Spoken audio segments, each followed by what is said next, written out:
Untuk membuktikan siapa yang sebenarnya adalah putri kaya sejati, wanita licik dipaksa memotong jari yang terluka dengan mata tertutup. Secara instan, tetes demi tetes darah segar menetes di batu giok warisan. Namun, batu giok tidak mengalami perubahan apapun. Kakak kedua merasa itu karena darahnya terlalu sedikit. Jadi batu gioknya tidak merespons. Maka dia asisten diminta untuk melukai semua jari wanita licik itu dengan sebilah pisau.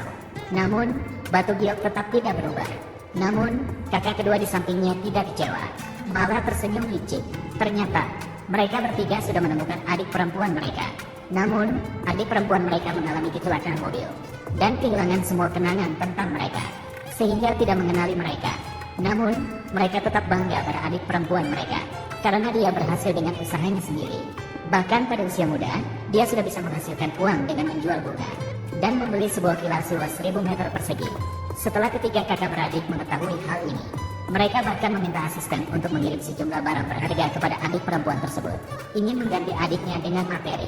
Tidak disangka sang adik pulang ke rumah, namun tiba-tiba menyadari di rumah ada seorang wanita mengenakan piyama miliknya. Wanita yang berjalan-jalan di sekitar. Suaminya baru saja memasuki medan perang ini, langsung menjelaskan kepada wanita itu, dia hanya bermain kartu dengan wanita licik itu. Tidak ada hal lain yang terjadi. Melihat pria busuk itu mengelak, wanita licik itu juga mengulurkan tangan untuk menyapa wanita itu. Berpura-pura tidak bersalah, wanita itu tidak membiarkannya. Tanpa ragu, dia menepis tangan wanita licik itu.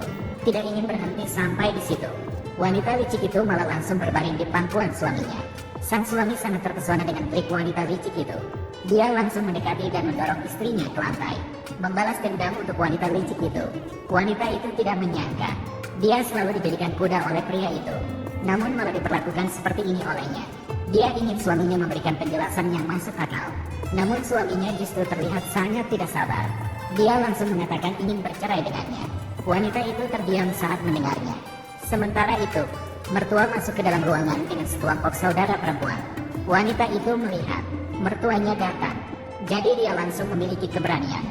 Dia menarik lengan mertua, ingin mertuanya memutuskan untuknya. Namun ternyata mertuanya lebih kejam. Dia langsung mengeluarkan dari tas surat perjanjian perceraian yang sudah disiapkan dan meminta wanita itu segera menandatanganinya. Bahkan mengatakan wanita itu hanya seorang penjual bunga, tidak pantas untuk menjadi pasangan hidup putranya. Hanya wanita karir seperti itu yang pantas menjadi menantunya. Hanya mereka yang pantas menjadi menantunya. Wanita itu baru menyadari bahwa dia telah menghabiskan 5 tahun masa mudanya untuk melayani keluarga serigala. Maka wanita itu tidak lagi merasa terikat. Dia langsung menandatangani surat perjanjian perceraian dan melemparkannya ke wajah suaminya.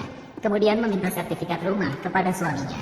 Namun, wanita licik dengan bangga membuka sertifikat rumah. Setelah melihat nama di sertifikat rumah itu, wanita itu baru menyadari seberapa jahatnya pria itu. Dia membeli rumah dengan tabungan 5 tahun habis. Namun nama si wanita licik yang tertera di sertifikat rumah.